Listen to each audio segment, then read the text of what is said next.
The reason I asked, and I don't know if this is like trapping you or something, but I've heard you say that the Steph we have now is the peakest version of Steph Curry. You think he's better than he was like 2016 because he's developed, he's got stronger, he's become better defensively. So you think Giannis is better than peak Steph? Ooh. Ooh. Whoa. This nigga Mars is cooking right now. What the? No, that's a great thing. I never thought about that actually. Correctly. Let me help you, Dub. But like, Oh, don't. I want to think about this because I haven't thought about that. I haven't thought about Whoa. that. That was a stellar question. Hold up. Yeah, Giannis. Yeah, Giannis peak Giannis is better than peak Steph. That's what I'm asking you. Giannis at his best. I'm not gonna lie, y'all may call me a hater, bro. This is crazy. Man. Wait. I think Giannis at his best is probably better. of course. Wait, okay, Dub. I have a question. Interesting. How do you feel about Magic, Larry, and Shaq then? Because defensively, consistently for their career, they weren't. Giannis is better than Magic Johnson at his best, 100%. See, this is what I'm asking you because when Mars was going through it, he had Magic pretty high, he had Larry pretty high in the top 7. I had Magic Shaq at was- 9, but or 8. Oh, Magic was a little lower, but Shaq was 3 or 4 for you, Mars. Is that what you said? Yeah, I had MJ, Bron, Shaq, Hakeem, Steph, Bird, Kobe, Magic, Duncan, KG. I think was the order I had. So about half of those guys are like bringing two-way impact. So you would agree with the list, but then you'd move Magic down, you'd move Steph down, you move Bird down. Because at their peaks, they were fine defensively, but they were never what KG was, what Tim Duncan was, what Hakeem was. So all of those big men, you're taking over, basically, is what I would get from it. For me? Yeah. I think in my best list, I think I would have KG over Magic. Nice. Mm. W. Yeah, I would have KG over Magic. That's crazy. I would debate in my mind frame KG over KD too and KG over Steph. Yeah, they're all in the same tier. They're all in the same tier for me. Yes. If you're being At their consistent, best- I'll give you that. Okay. Yeah, like at their best, I actually when I was making the list, I think it was like in the wintertime or the fall time, I was really thinking about that heavily. I was like, Dad, KG's so good, bro. I said, and I'm looking at Steph, KD, and Magic. I'm like, bro, I don't know. I don't know with this one. So it's interchangeable for me. He's in that same tier for me at their best. So and is Giannis, and KG Giannis in your is top above 10? them in that tier? Giannis could be in that tier as well. Yeah, But above them. Don't think Giannis Nah, is they're top like five. on the same. They're like on the same tier with one another. I'm not even gonna lie. Okay. KD though, at his best.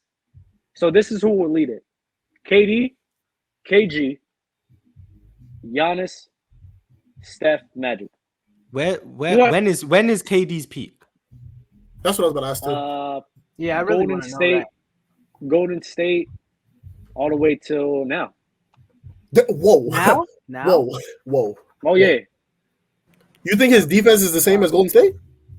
Oh, his defense is still great. I don't know what the fuck y'all talking about. That defense is. I don't. Great is a stretch. Great is a Kind of stretch. great. It's Good. crazy. I still think it's great. KD's peak to me is like 2016 to like. So I you was got gonna say you got that. his peak. So you got his peak, right? And maybe that the Brooklyn Nets is like on the lower part of that peak, but it's like that's still one of the best KDs we've seen his whole I entire would have career. gone 2016 through 2018. I want to see KD in the playoffs this year because I might have Agreed. some agendas. Which is why I'm confused because in the postseason in 2021 he went fucking crazy. But which is why I'm confused with Mars when you say like, I think I've heard you say that OKC KD was better than Jokic, but this version of KD is. I don't know if I've said that.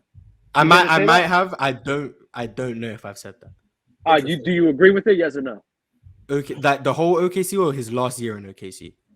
Last year, 2015. 2015 he was hurt. So 2016. if I did say it, I might have said 2016 KD is better than Jokic. I might have said that. Maybe. That's Okay, not a bad but in my head, it's weird for me because I think this KD is better than 2016 KD. So, do you have KD over Jokic right now? I don't know if I think this KD is better than 2016 KD, but I want to see the playoffs first. I think the playoffs is going to change my opinion on a lot of players, Jokic included. Okay. The biggest difference between KD in 2016 and KD now is just the ability to get to the rim. KD in 2016, like if you watch him in OKC, he was getting to the rim seamlessly.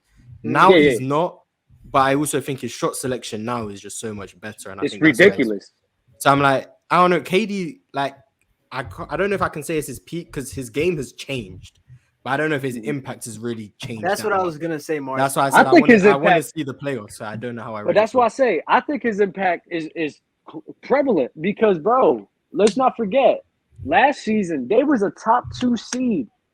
As soon as this man gets hurt, the defense falls down the drain, and then the team falls down the drain.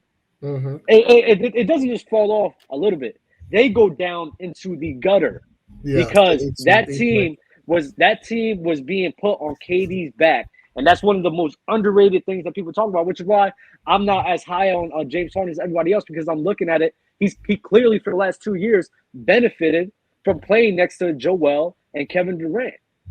So that's why it's like, that's why in my head I'm like, nah, bro, the impact is there in the regular season. So that's why I say in the postseason, I can hear you on that point. But in the regular season, bro, he's playing way better in the regular season than in 2016. KD's gonna have to make up ridiculous. for it this year. For last year, it was a big blemish that now people are swaying their entire thoughts based on just those 4 games. This year, he's just gonna have to have like 2 solid series, and I think people will snap back to reality. If KD has a nice playoff run, conference finals, and is playing great, people are going to go back on the KD's the best player in the world train. I know. Trust Because me. KD's one of those players where like the eye test is so magnificent. Yeah. Mhm. Where all you have to do is see KD play well, and you're ready to just crown him as the best player in the world. Like Right. it doesn't take. If he doesn't play well, it's Like the difference between KD and Steph, like Steph Curry has played great in so many playoff runs and playoff series and regular seasons. After 2016 finals happened, it takes so much for Steph to be crowned the best player in the world. Like 2022, he won the championship and he's still not being called the best player in the world. 2021, he averaged 32. People still weren't calling him the best player in the world because he missed the playoffs. 2020, he didn't play. 2019, he leads the team to the finals with KD going down. Is the best player in the finals. Still isn't called the best player in the world. They call Kawhi the best player in the world. 2018, LeBron is called the best player in the world. 2017, KD is called better than Steph on his own team. There's very little Steph can do to be called the best player in the world, whether it comes from a playoff success standpoint, individual stat standpoint. No matter what he does, he just doesn't get called the best player in the world. and I find KD analysis a lot of times to be super lazy, and they'll just like when you ever ask them why KD's the best player in the world, and like none of their answers really make sense. Like unless they actually know what they're talking about, which is like people do. But a lot of the times I get well, he can do this, and he's also 7 foot, and then I'm like, bro, like you're just skipping. The 7 foot argument, yeah. It's so dumb. It's stupid. It's very. Bro, dumb. I've said the same argument for the last 2 years. Dub, you're consistent. You're consistent, Dub. Like And for some reason now is received better than last year, which is why I say it's just nothing but recency bias, bro. Facts. The reason why, like when we was having these conversations throughout when KD was on his run in the beginning of the year last year, I get what you're saying, bro. I hear what you're saying. That makes sense. I hear that. Boston Celtics get swept by Boston.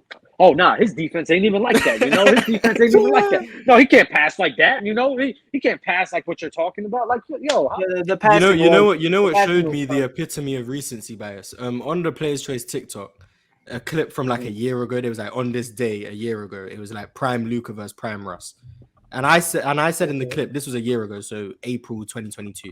I said I think you can go either way. If you think Luka's better than Prime Russ, I wouldn't argue. If you think Russ is better than Prime Luka, I wouldn't argue.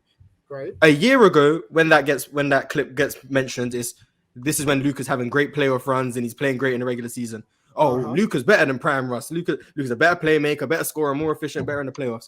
A year later, because Luka misses the playoffs now with Kyrie. Oh, Prime Russ was clearly better than Luka Doncic. Luka doesn't do nothing better than that. This wasn't what was happening a year ago. I'm like, I just find that. This is why I said, bro. Y'all, if we men are here, right? Y'all get mad at women switching up. Men switch up more than women. Look at y'all. More is crazy, but I feel what you're saying.